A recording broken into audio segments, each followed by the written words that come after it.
श्री राम और केवट सुंदर प्रसंग। उस समय की बात है जब केवट भगवान के चरण धो रहा है। बड़ा प्यारा दृश्य है।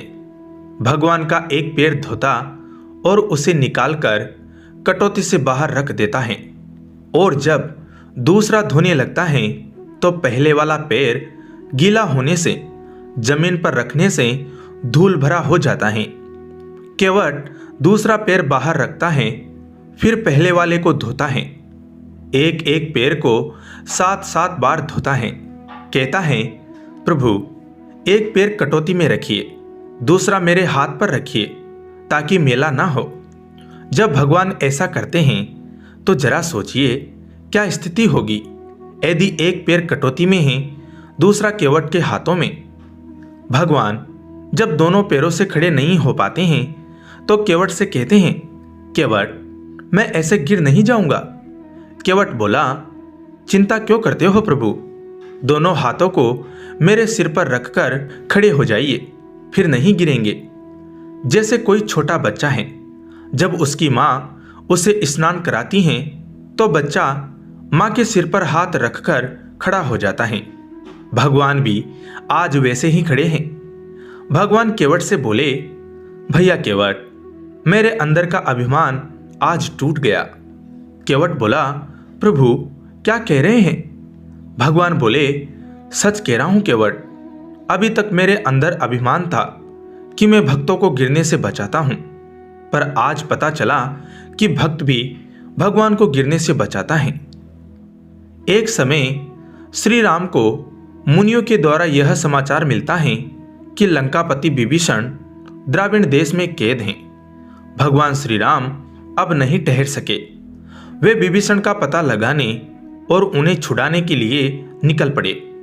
खोजते खोजते विप्रघोष नामक गांव में पहुंचे। विभीषण वहीं कैद थे।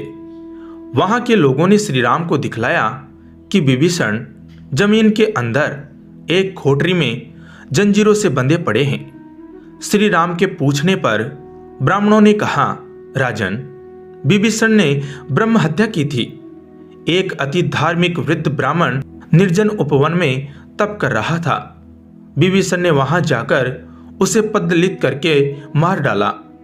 ब्राह्मण की मृत्यु होती ही विभीषण के पैर वहीं रुक गए। वह एक कदम भी आगे नहीं बढ़ सका।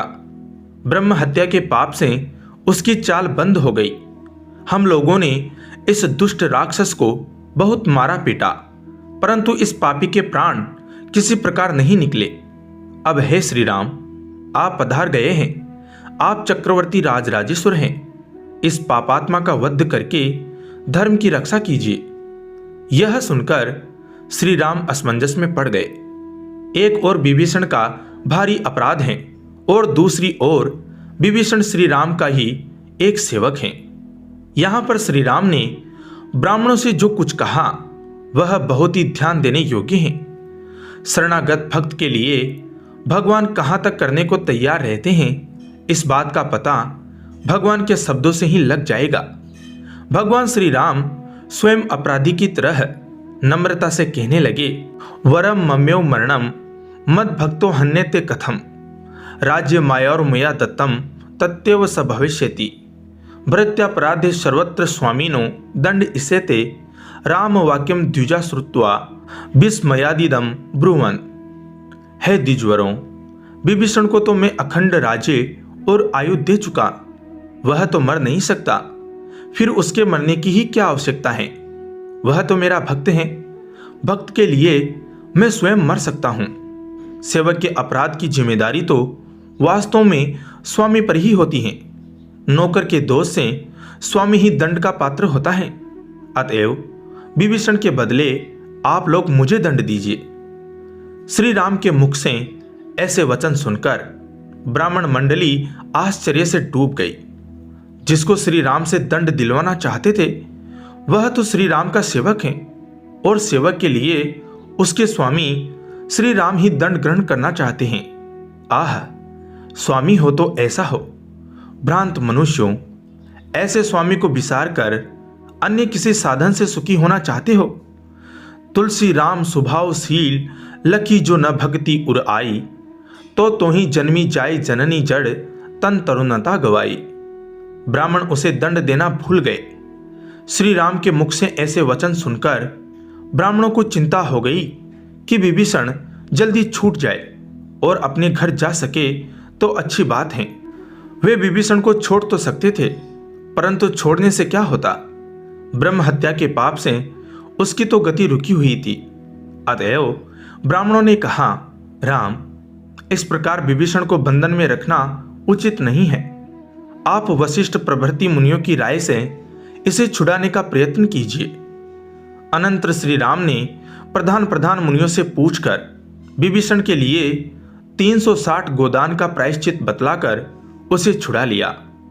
प्रायश्चित द्वारा विशुद्ध होकर जब विभीषण भगवान श्री राम के सामने आकर सादर प्रणाम करने लगे, तब श्री राम ने उन्हें सभा में ले जाकर हंसते हुए यह शिक्षा दी, ऐसा कार्य कभी नहीं करना चाहिए।